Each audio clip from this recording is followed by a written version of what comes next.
Hi hello ಸ್ನೇಹಿತರೆ, ಎಲ್ಲರೂ ಹೇಗಿದ್ದೀರಿ? ತುಂಬ ಸೂಪರ್ ಆಗಿದ್ದೀರಿ ಅಂದ್ಕೊಂಡಿದ್ದೀನಿ. ಸ್ನೇಹಿತರೆ, ಆಗಸ್ಟ್ 1ರಿಂದ ಏನೆಲ್ಲ ಬದಲಾವಣೆ ಆಗ್ತಾ ಇದೆ, ಆಧಾರ್ ಕಾರ್ಡಲ್ಲಿ ಏನು ಬದಲಾವಣೆ ಆಗ್ತಾ ಇದೆ, ತತ್ಕಾಲ್ ರೈಲು ಟಿಕೆಟ್ ನಾವು ಬುಕ್ ಮಾಡಬೇಕಾದಾಗ ಅದರಲ್ಲಿ ಯಾವ ರೀತಿಯಾದಂತಹ ಬದಲಾವಣೆಗಳು ಆಗ್ತಾ ಇದೆ, ಹಾಗೆ ನಮ್ಮ ಕ್ರೆಡಿಟ್ ಕಾರ್ಡಲ್ಲಿ ಏನೆಲ್ಲ ಬದಲಾವಣೆ ಆಗ್ತಾ ಇದೆ, RBI ಹಣಕಾಸಿನ ನೀತಿ ಏನು ಬದಲಾವಣೆ ಆಗ್ತಾ ಇದೆ, GSTಯಲ್ಲಿ ಯಾವ ರೀತಿ ಬದಲಾವಣೆ ಆಗ್ತಾ ಇದೆ, ಆಗಸ್ಟ್ ತಿಂಗಳಲ್ಲಿ ಬ್ಯಾಂಕ್ ರಜೆಗಳಾದರೂ ಎಷ್ಟು ಬರ್ತಾ ಇದೆ, ಇನ್ಕಮ್ ಟ್ಯಾಕ್ಸ್ ಬಗ್ಗೆ, LPG ಸಿಲಿಂಡರ್ ಬಗ್ಗೆ, ಈ ರೀತಿ ಪೂರ್ಣವಾದ ಮಾಹಿತಿಯನ್ನು ತಿಳಿತಾ ಹೋಗೋಣ. ಸ್ನೇಹಿತರೆ, ಇದು ಆಗಸ್ಟ್ 1ರಿಂದ ಮೇಜರ್ ಆಗಿ ಕೆಲವೊಂದು ಬದಲಾವಣೆಗಳಾಗ್ತಾ ಇದೆ. ಹಾಗೆ ಜನಸಾಮಾನ್ಯರಿಗೂ ಸಹ ಇದರಿಂದ ಕೆಲವೊಂದು ರೀತಿಯ ಬದಲಾವಣೆಗಳು, ಹಣಕಾಸಿನ ವಿಷಯದಲ್ಲಿ ಏರುಪೇರು ಇದೆಲ್ಲ ಕಂಡು ಬರ್ತಾ ಇದೆ. ಸ್ನೇಹಿತರೆ, ನೀವೇನಾದರೂ ಫಸ್ಟ್ ಟೈಮ್ ನಮ್ಮ ವಿಡಿಯೋ ಚಾನಲ್ ನೋಡ್ತಿದ್ರೆ ಎಲ್ಲರೂ ಸಬ್ಸ್ಕ್ರೈಬ್ ಮಾಡ್ಕೊಳ್ಳಿ, ಲೈಕ್ ಮಾಡಿ, ಕಮೆಂಟ್ ಮಾಡಿ. ಸ್ನೇಹಿತರಿಗೆ ಮೊದಲಿಗೆ ನಾವು ಆಧಾರ್ ಕಾರ್ಡ್, ಪ್ರತಿಯೊಬ್ಬರ ಹತ್ರನೂ ಆಧಾರ್ ಕಾರ್ಡ್ ಇರಲೇಬೇಕು. ಒಂದು ಮಗುನ ಶಾಲೆಗೆ ಅಡ್ಮಿಷನ್ ಮಾಡಬೇಕು ಅಂದ್ರೂ, ವಿದ್ಯಾರ್ಥಿ ವೇತನ ತೆಗೆದುಕೊಬೇಕು ಅಂದ್ರೂ, ಒಂದು ಜಾಬಿಗೆ ಸೇರಬೇಕಂದ್ರೂ, ಈ ರೀತಿ ಅನೇಕ ರೀತಿಯಲ್ಲಿ ನಾವು ಆಧಾರ್ ಕಾರ್ಡ್ಗಳನ್ನು ಬಳಕೆ ಮಾಡ್ತಲೇ ಇರ್ತೀವಿ. ಹಾಗಾದರೆ ಆಧಾರ್ ಕಾರ್ಡಲ್ಲಿ ಈ ಬಯೋಮೆಟ್ರಿಕಲ್ಲಿ ಏನೆಲ್ಲ ಅಪ್ಡೇಟ್ ಮಾಡ್ಕೊಬೇಕು ಅಂತ ಹೇಳ್ತಾ ಇದ್ದಾರೆ ಅಂದರೆ, ಆಧಾರ್ ಕಾರ್ಡ್ ಇರೋರು ಎಲ್ಲರೂ ಗಮನಿಸಬೇಕು. ಹಾಗೆ ಆಧಾರ್ ಕಾರ್ಡು ನಾವು ಮಾಡಿಸಿ 10 ವರ್ಷ ಆಗೋಗಿದೆ ಅಂತಂದರೆ, ಈಗ UIDAI ಪ್ರಕಾರ ಪ್ರೂಫ್ ಆಫ್ ಐಡೆಂಟಿಫೈ ಹಾಗೆ ಪ್ರೂಫ್ ಆಫ್ ಅಡ್ರೆಸ್ ಇವೆರಡನ್ನು ಸಹ ನಾವು ಆನ್ಲೈನಲ್ಲಿ ಅಪ್ಡೇಟ್ ಮಾಡಿಕೊಳ್ಳೇಬೇಕಾಗಿದೆ. ಯಾರೆಲ್ಲ ಆಧಾರ್ ಕಾರ್ಡ್ ಮಾಡಿಸಿ 10 ವರ್ಷ ಆಗೋಗಿದೆ ಅನ್ನೋರು ಈಗ ಪ್ರೂಫ್ ಆಫ್ ಐಡೆಂಟಿಫೈ ಮಾಡಬೇಕಾಗುತ್ತೆ. ಪ್ರೂಫ್ ಆಫ್ ಅಡ್ರೆಸ್ ಇದನ್ನು ಐಡೆಂಟಿಫೈ ಮಾಡಿ, ಅಂದರೆ ಆನ್ಲೈನಲ್ಲಿ ಅಪ್ಡೇಟ್ ಮಾಡ್ಕೊಬೇಕು. ನೆಕ್ಸ್ಟು ಸಣ್ಣ ಮಕ್ಕಳು, ಈಗ ಉದಾಹರಣೆಗೆ 5ರಿಂದ 15 ವರ್ಷದ ಒಳಗಿರುವಂತಹ ಮಕ್ಕಳು ತಮ್ಮ ಬಯೋಮೆಟ್ರಿಕನ್ನು ಮಾಡಿಸ್ಕೊಳ್ಳೇಬೇಕಾಗ್ತದೆ. ಯಾಕೆಂದರೆ ಶಾಲೆಗೆ ಅಡ್ಮಿಷನ್ ಮಾಡಬೇಕಂದ್ರೆ, ಹಾಗೆ ಸ್ಕಾಲರ್ಶಿಪ್ಗೆ ಅಪ್ಲೈ ಮಾಡಬೇಕಂತಂದರೆ ಮಕ್ಕಳಿಗೂ ಸಹ ಈ ಒಂದು ಬಯೋಮೆಟ್ರಿಕನ್ನು ನಾವು ಮಾಡಿಸ್ಬೇಕಾಗತ್ತೆ. ಸ್ನೇಹಿತರೆ, ಈಗ ಎರಡನೇ ವಿಷಯ ತತ್ಕಾಲ್ ರೈಲು ಟಿಕೆಟ್ ಬುಕ್ಕಿಂಗ್. ಸ್ನೇಹಿತರೆ, ತತ್ಕಾಲ್ನಲ್ಲಿ ನಾವು ರೈಲ್ವೆ ಟಿಕೆಟನ್ನು ಬುಕ್ಕಿಂಗ್ ಮಾಡಬೇಕು ಅಂತಂದರೆ ಈ ತತ್ಕಾಲ್ ಬಿಟ್ಟಂತಹ ಕೆಲವೇ ಸೆಕೆಂಡ್ಗಳಲ್ಲಿ ಟಿಕೆಟ್ ಎಲ್ಲ ಖಾಲಿ ಆಗಿಬಿಡ್ತದೆ. ಈ ಒಂದು ದೊಡ್ಡ ಸಮಸ್ಯೆಯನ್ನು ಎದುರಿಸ್ತಾ ಇದ್ವಿ. ಈ ದಲ್ಲಾಳಿಗಳಿರ್ಬೋದು, ಈ ಬ್ರೋಕರ್ಗಳಿರ್ಬೋದು, ಇವರು ಬೇಗ ಬೇಗ ಆ ಟಿಕೆಟನ್ನು ಖರೀದಿ ಮಾಡಿ ಯಾರಿಗೆ ಅವಶ್ಯಕತೆ ಇತ್ತು ಅಂಥವ್ರಿಗೆ ಟಿಕೆಟೇ ಸಿಗ್ತಾ ಇರಲಿಲ್ಲ. ಈಗ ಈ ಆಗಸ್ಟ್ 1ರಿಂದ ಕೆಲವೊಂದು ಬದಲಾವಣೆಯನ್ನು ಮಾಡ್ತಾ ಇದ್ದಾರೆ. ತತ್ಕಾಲ್ ಬುಕ್ಕಿಂಗ್ ಆರಂಭವಾದ ಕೆಲವೇ ಸೆಕೆಂಡ್ಗಳಲ್ಲಿ ಆ ಟಿಕೆಟ್ಗಳೆಲ್ಲ ಮುಗಿದೋಗ್ತಾ ಇದ್ದವು. ಈಗ ಆಗಸ್ಟ್ 1ರಿಂದ ಒಂದು ಹೊಸ ರೂಲ್ಸ್ ಬರ್ತಾ ಇದೆ. ಆನ್ಲೈನಲ್ಲಿ ತತ್ಕಾಲ್ ಟಿಕೆಟ್ ಬುಕ್ಕಿಂಗ್ ಮಾಡೋದಕ್ಕೆ IRCTC ಖಾತೆಯನ್ನು ಆಧಾರ್ ಕಾರ್ಡ್ ಲಿಂಕ್ ಮಾಡಿರಬೇಕು. IRCTCಯಲ್ಲಿ ನಿಮ್ಮ ಖಾತೆಯನ್ನು ಆಧಾರ್ ಕಾರ್ಡ್ಗೆ ಲಿಂಕ್ ಮಾಡಿರಬೇಕು. ನಂತರ ತತ್ಕಾಲ್ ಬುಕ್ಕಿಂಗ್ ವೇಳೆ ಆಧಾರ್ಗೆ ಒಂದು OTP ಬರುತ್ತೆ, ಅದನ್ನು ಪರಿಶೀಲನೆ ಮಾಡೋದು ಕಡ್ಡಾಯ. ಇದರಿಂದ ಏನಾಗ್ತದೆ, ನಮ್ಮ ತತ್ಕಾಲ್ನಲ್ಲಿ ಟಿಕೆಟ್ ಬುಕ್ ಮಾಡೋರಿಗೆ ಬರೀ ದಲ್ಲಾಳಿಗಳು, ಬ್ರೋಕರ್ಗಳಿಗೆ ಅವ್ರಿಗೆ ಅನುಕೂಲ ಆಗ್ತಾ ಇತ್ತು.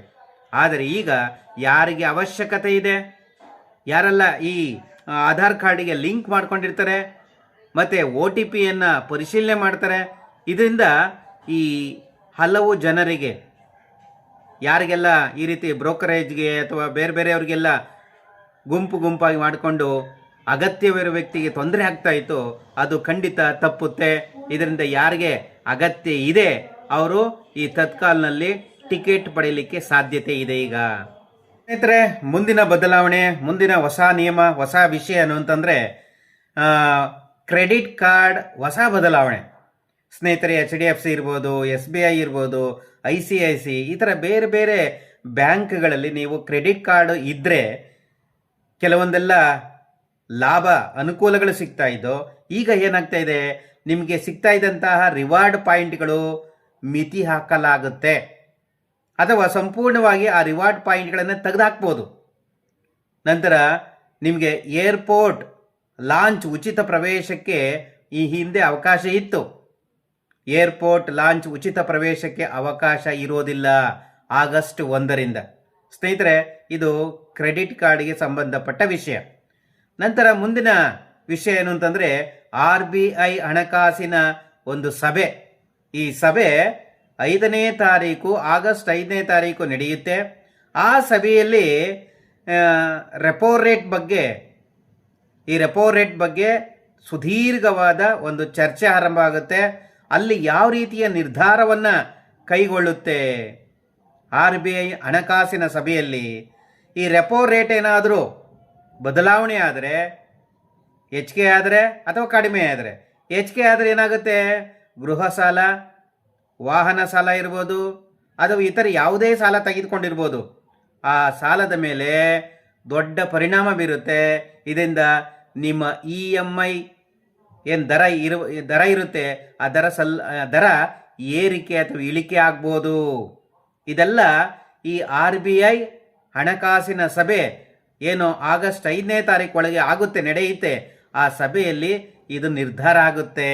ಇದರ ಜೊತೆಗೆ ಇಟ್ಟಿರುವಂಥ ನಿಮ್ಮ FD ಫಿಕ್ಸೆಡ್ ಡೆಪಾಸಿಟ್, ಅದರಲ್ಲೂ ಸಹ ಬಡ್ಡಿಯಲ್ಲಿ ಏರಿಳಿತ ಕಂಡು ಬರ್ಬೋದು. ಯಾಕೆ ಅಂದರೆ ಈ RBI ಹಣಕಾಸಿನ ಒಂದು ಮೀಟಿಂಗ್ ನಡೆಯುತ್ತೆ. ಆ ಮೀಟಿಂಗಲ್ಲಿ ಈ ರೆಪೋ ರೇಟ್ ಜಾಸ್ತಿ ಆಗುತ್ತಾ ಕಡಿಮೆ ಆಗುತ್ತಾ, ಇದರ ನಿರ್ಧಾರದ ಮೇಲೆ ನಿಮ್ಮ ಈ ಗೃಹ ಸಾಲಗಳು, ಈ ವಾಹನ ಸಾಲ, ಈ ಲೋನು ಅಥವಾ ನಿಮ್ಮ ಬ್ಯಾಂಕಿನಲ್ಲಿ ಇಟ್ಟಿರುವಂಥ FD, ಹಾಗೆ ನೀವು ತೆಗೆದುಕೊಂಡಂತಹ ಗೃಹ ಸಾಲದ ಆ EMI ದರ ಏರಿಕೆ ಅಥವಾ ಇಳಿಕೆ ಆಗುವಂಥ ಸಾಧ್ಯತೆ. 5ನೇ ವಿಷಯ, ವಿಮಾನ ಟಿಕೆಟ್, ಇದರ ದರದಲ್ಲೂ ಸಹ ಬದಲಾವಣೆ ಆಗ್ತಾ ಇದೆ. ಯಾಕೆ ಬದಲಾವಣೆ ಆಗ್ತಾ ಇದೆ? ಆಗಸ್ಟ್ 1ರಿಂದ ಈ ATF ದರ ಏನಾದರೂ ಹೆಚ್ಚಾಗುವಂಥ ಸಾಧ್ಯತೆ ಜಾಸ್ತಿ ಇದೆ. ಯಾಕೆ ಅಂದರೆ ಇಂಧನ ವೆಚ್ಚ 40%ಗಿಂತ ಹೆಚ್ಚು ಇಂಧನ ವೆಚ್ಚಕ್ಕೆ ಹೋಗೋದ್ರಿಂದ ಇಂಧನ ದರ ಏರಿಕೆ ಆಗಿಬಿಟ್ರೆ ವಿಮಾನದ ಟಿಕೆಟ್ ಬೆಲೆನೂ ಏರಿಕೆ ಆಗುವ ಸಾಧ್ಯತೆ ಇದೆ.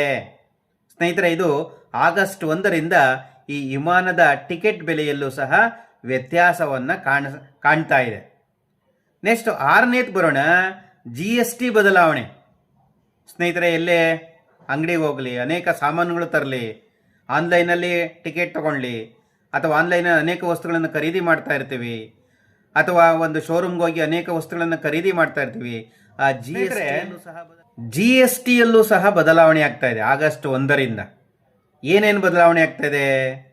ಈ GST ಪೋರ್ಟಲ್ನಲ್ಲಿ ಬಿಲ್ ಟು ಹಾಗೂ ಶಿಪ್ ಟು ಅನ್ನುವಂಥ ವ್ಯವಹಾರಗಳು, ಇನ್ವಾಯ್ಸ್ ಹೊಂದಾಣಿಕೆಯನ್ನು ಇನ್ನಷ್ಟು ಕಟ್ಟುನಿಟ್ಟಾಗಿ ಪರಿಶೀಲನೆ ಆಗ್ತಾ ಇದೆ. ಆದಾಯ ತೆರಿಗೆ ಇಲಾಖೆಯಿಂದ ನಿಮಗೆ ನೋಟಿಸು ಸಹ ಬರ್ಬೋದು. ಅದಕ್ಕೋಸ್ಕರ GSTಯಲ್ಲೂ ಸಾಕಷ್ಟು ಬದಲಾವಣೆ ಆಗ್ತಾ ಇದೆ. ಸ್ನೇಹಿತರೆ, ಮುಂದಿನ ಒಂದು ಗುಡ್ ನ್ಯೂಸ್ ನೋಡೋಣ. ಸ್ನೇಹಿತರೆ, ನಿಜವಾದ ಗುಡ್ ನ್ಯೂಸ್. ಆಗಸ್ಟ್ ತಿಂಗಳಲ್ಲಿ ಬ್ಯಾಂಕ್ಗಳು ಏನು ಮಾಡ್ತಾ ಇದ್ದಾವೆ, ಎಷ್ಟು ರಜೆಗಳನ್ನು ಕೊಡ್ತಾ ಇದ್ದಾರೆ ಅಂತ ನೋಡ್ತಾ ಹೋಗೋಣ. ಸ್ನೇಹಿತರೆ, ಆಗಸ್ಟ್ ತಿಂಗಳಲ್ಲಿ ಸುಮಾರು ಒಂದು 12ರಿಂದ 13 ರಜೆಗಳು ಬರ್ತಾ ಇದ್ದಾವೆ. ಒಂದು ತಿಂಗಳಲ್ಲಿ ಇರೋದೇ 30 ದಿನ, ಆದರೆ 12ರಿಂದ 13 ದಿನಗಳು ರಜೆನೇ ಬಂದ್ಬಿಟ್ರೆ ಹಣಕಾಸಿನ ವ್ಯವಹಾರಕ್ಕೆ ತುಂಬ ಕಷ್ಟ ಆಗ್ಬೋದು. ಕೆಲವರು ಬ್ಯಾಂಕು ನಮ್ಮ ಖಾತೆಯನ್ನು ತೆರೆಯುವಂಥವ್ರು ಅಥವಾ ಹಣಕಾಸಿನ ವ್ಯವಹಾರ ಇರೋರು, ಚೆಕ್ ಹಾಕುವಂಥವ್ರು, ಚೆಕ್ಕನ್ನು ಈ ಥರದ ಬ್ಯಾಂಕಿನ ಸಂಬಂಧಪಟ್ಟ ಅನೇಕ ಕೆಲಸಗಳೆಲ್ಲ ಇರ್ತವೆ. ಆದರೆ ಸುಮಾರು 12ರಿಂದ 13 ದಿನ ರಜನೆ ಬಂದ್ಬಿಟ್ರೆ ವ್ಯವಹಾರ ಮಾಡೋದಾದರೂ ಹೇಗೆ? ಸ್ನೇಹಿತರೆ, ಹಾಗಾದರೆ ಏನೇನು ಬರ್ತಾ ಇದೆ? ಸ್ನೇಹಿತರೆ, ಸ್ವಾತಂತ್ರ್ಯ ದಿನಾಚರಣೆ ಬರ್ತಾ ಇದೆ ಆಗಸ್ಟ್ 15ನೇ ತಾರೀಕು. ರಕ್ಷಾಬಂಧನ ಬರ್ತಾ ಇದೆ 2ನೇ ಶನಿವಾರ, 4ನೇ ಶನಿವಾರ, ಹಾಗೆ ಭಾನುವಾರಗಳು 2ನೇ ತಾರೀಕು ಭಾನುವಾರ, 9ನೇ ತಾರೀಕು ಭಾನುವಾರ, 16ನೇ ತಾರೀಕು, 23ನೇ ತಾರೀಕು, 30ನೇ ತಾರೀಕು, ಇವೆಲ್ಲ ಸಂಡೇ ಬರ್ತಾ ಇದೆ. ಹಾಗೆ 28ನೇ ತಾರೀಕು ರಕ್ಷಾಬಂಧನ. ಈ ಥರ ಅನೇಕ ರಜೆಗಳು ಆಗಸ್ಟ್ ತಿಂಗಳಲ್ಲೇ ಬರ್ತಾ ಇದೆ. ಇದರಿಂದ ಆಗಸ್ಟ್ ತಿಂಗಳಲ್ಲಿ ಸುಮಾರು ಬ್ಯಾಂಕ್ಗಳು 12ರಿಂದ 13 ದಿನ ಕ್ಲೋಸ್ ಆಗಿರ್ತವೆ. ಅದಕ್ಕೋಸ್ಕರ ಈಗಲೇ ನೀವು ನಿಮ್ಮ ವ್ಯವಹಾರಗಳೇನಾದ್ರು ಇದ್ದಾಗ ಡೇಟು ನೋಡಿಕೊಂಡು ನೀವು ವ್ಯವಹಾರವನ್ನು ಮಾಡ್ಕೊಬೇಕಾಗುತ್ತೆ. ಇಲ್ಲ ಅಂದರೆ ರಜಾದಿಂದಲೂ ಹೋದಾಗ ನಿಮ್ಮ ಕೆಲಸ ಕಾರ್ಯಗಳು ಆಗದೇ ಇರ್ಬೋದು. ಸ್ನೇಹಿತರೆ, ಈ ರೀತಿ ಆಗಸ್ಟ್ ತಿಂಗಳಲ್ಲಿ ಸಾಕಷ್ಟು ಬದಲಾವಣೆಗಳು ಆಗ್ತಾ ಇದ್ದಾವೆ. ಹಾಗೆ ಬಹಳ ಮುಖ್ಯವಾದದ್ದು LPG ಸ್ನೇಹಿತರೆ. LPG ಸಿಲಿಂಡರ್ ಎಲ್ಲರ ಮನೆಯಲ್ಲೂ LPG ಸಿಲಿಂಡರು, ಆಟ ಓಡಿಸ್ಲಿಕ್ಕೂ LPG ಸಿಲಿಂಡರು, ಅಡಿಗೆ ಮನೆಯಲ್ಲಿ LPG ಸಿಲಿಂಡರು. ಈ ರೀತಿ ಈಗ ಸಿಲಿಂಡರ್ಗಳು ಡಿಮ್ಯಾಂಡ್ ಜಾಸ್ತಿ ಆಗಿದೆ. ಇಂಥ ಟೈಮಲ್ಲೇ ಸಿಲಿಂಡರ್ ದರನೂ ಏರಿಕೆ ಆಗ್ತಾ ಇದೆಯಾ ನೋಡೋಣ ಬನ್ನಿ ಸ್ನೇಹಿತರೆ. 14.2 kg ಸಿಲಿಂಡರು, ಗೃಹ ಬಳಕೆಯ ಸಿಲಿಂಡರ್ ಇರ್ಬೋದು, ಕಮರ್ಷಿಯಲ್ ಸಿಲಿಂಡರ್ಗಳಿರ್ಬೋದು, ಇದರ ದರ ಏರಿಕೆಯಾಗುವ ಸಾಧ್ಯತೆ ಇದೆ. ಯಾಕೆ ಅಂದರೆ ಅಂತಾರಾಷ್ಟ್ರೀಯ ಕಚ್ಚಾ ತೈಲ ಬೆಲೆ ಏರಿಕೆಯಾದರೆ ಖಂಡಿತ ಗ್ಯಾಸ್ ಬೆಲೆನೂ ಏರಿಕೆ ಆಗುವಂತಹ ಸಾಧ್ಯತೆ ಇದೆ ಸ್ನೇಹಿತರೆ. ಆದ್ದರಿಂದ ಯಾರೆಲ್ಲ LPGಗೆ ಬುಕ್ಕಿಂಗ್ ಮಾಡಬೇಕು, ಬುಕ್ಕಿಂಗ್ ಮಾಡಲೇಬೇಕಾಗುತ್ತೆ, ಸಿಲಿಂಡರ್ ತೊಗೊಳ್ಳೇಬೇಕಾಗುತ್ತೆ, ಅಡುಗೆ ಮನೆಯಲ್ಲಿ ಅಡುಗೆ ಮಾಡಲೇಬೇಕಾಗುತ್ತೆ. ಆದ್ದರಿಂದ ಈ ದರ ಆಗಸ್ಟ್ ತಿಂಗಳಿಂದ ಬೆಲೆ ಏರಿಕೆ ಆಗ್ಬೋದು. ಯಾಕೆಂದರೆ ಅಂತಾರಾಷ್ಟ್ರೀಯ ಕಚ್ಚಾ ತೈಲದ ಬೆಲೆ ಏರಿಕೆ ಆದರೆ ಸಿಲಿಂಡರ್ ಬೆಲೆನೂ ಏರಿಕೆ ಆಗುತ್ತೆ.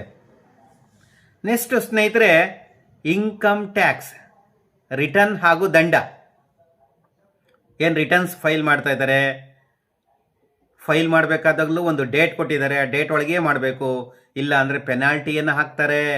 ಸುಮಾರು 5,000ವರೆಗೂ ಪೆನಾಲ್ಟಿ ಹಾಕಬಹುದು. ಹಾಗಾದರೆ ಇದರ ಬಗ್ಗೆ ಮಾಹಿತಿ ತಿಳ್ಕೊಳ್ಳೋಣ ಸ್ನೇಹಿತರೆ.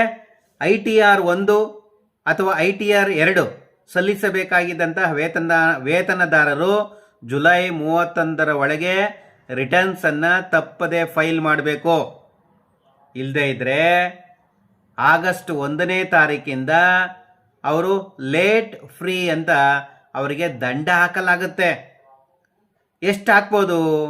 5 ಲಕ್ಷಕ್ಕಿಂತ ಹೆಚ್ಚಿಗೆ ಇದ್ರೆ 5,000 ದಂಡ ಹಾಕ್ಬೋದು. ಹಾಗೆ 5 ಲಕ್ಷಕ್ಕಿಂತ ಕಡಿಮೆ ಇದ್ರೆ 1,000 ರೂಪಾಯಿ ಪೆನಾಲ್ಟಿಯನ್ನು ಹಾಕ್ಬೋದು. ಸ್ನೇಹಿತರೆ, ಆಗಸ್ಟ್ 1ನೇ ತಾರೀಕಲ್ಲಿ ITR 3, ITR 4 ಸಲ್ಲಿಸುವವರಿಗೆ ಆಗಸ್ಟ್ 31ನೇ ತಾರೀಕು ಕೊನೆಯ ದಿನಾಂಕ. ಆಗಸ್ಟ್ 31, 2026 ಕೊನೆಯ ದಿನ ಆಗಿರುತ್ತೆ. ಅಂಥವ್ರಿಗೆ ಆಡಿಟ್ಗೆ ಒಳಪಡೋಂಥವ್ರು ವ್ಯಾಪಾರಸ್ಥರಿರ್ಬೋದು, ಫ್ರೀಲಾನ್ಸರ್ಸ್ಗಳಿರ್ಬೋದು, ಇವ್ರಿಗೆಲ್ಲ ಆಗಸ್ಟ್ 31ನೇ ತಾರೀಕು 2026 ಕೊನೆಯ ದಿನಾಂಕ ಆಗಿರುತ್ತೆ. ಆ ಕೊನೆಯ ದಿನಾಂಕದ ಒಳಗೇನೆ ನೀವು ITR ರಿಟರ್ನ್ಸ್ ಫೈಲ್ ಮಾಡಬೇಕಾಗುತ್ತೆ. ಇಲ್ಲ ಅಂದರೆ ಅದಕ್ಕೂ ಸಹ ಈ ಮೇಲ್ ಹೇಳಿದ್ನಲ್ಲ ಆ ರೀತಿ ದಂಡವನ್ನು ವಸೂಲಿ ಮಾಡ್ಬೋದು. ಸ್ನೇಹಿತರೆ ನೋಡಿ, ಈ ಆಗಸ್ಟ್ ತಿಂಗಳಲ್ಲಿ ಈ ರೀತಿ ಎಲ್ಲ ಹೊಸ ಬದಲಾವಣೆಗಳು ಕಂಡು ಬರ್ತಾ ಇದೆ. ಇದರ ಬಗ್ಗೆ ನಿಮ್ಗೆ ಅನಿಸ್ತಾ ಇದೆ? ಈ ಹೊಸ ಬದಲಾವಣೆಗಳು ಆಗಸ್ಟ್ 1ರಿಂದ ಹಣಕಾಸಿನ ವಿಷಯದಲ್ಲಿ ಇರ್ಬೋದು, ಆಧಾರ್ ಕಾರ್ಡ್ ವಿಷಯ ಇರ್ಬೋದು, ಹಾಗೆ ನಮ್ಮ ತತ್ಕಾಲ್ ಟಿಕೆಟ್ ಬುಕ್ಕಿಂಗ್ ಇರ್ಬೋದು, ರೈಲ್ವೆ ಟಿಕೆಟ್ ಬುಕ್ಕಿಂಗು, ಈ ಥರದ ಮತ್ತೆ ನಮ್ಮ ಈ ಬ್ಯಾಂಕ್ ರಜಾ ದಿನಗಳ ಬಗ್ಗೆ ಮಾಹಿತಿಯನ್ನು ಕೊಟ್ಟಿದ್ದೀವಿ. ಇದರ ಬಗ್ಗೆ ನಿಮಗೆ ಅನಿಸ್ತಾ ಇದೆ? ದಯವಿಟ್ಟು ಕಮೆಂಟ್ ಮಾಡಿ. ವಿಡಿಯೋ ನೋಡ್ತಾರೆ ಎಲ್ಲರೂ ನಮ್ಮ ಚಾನಲನ್ನು ಸಬ್ಸ್ಕ್ರೈಬ್ ಮಾಡ್ಕೊಳ್ಳಿ. ಮುಂದಿನ ಎಪಿಸೋಡಲ್ಲಿ ಮತ್ತೆ ಭೇಟಿಯಾಗೋಣ. ಎಲ್ಲರಿಗೂ ಧನ್ಯವಾದ. Thank you so much.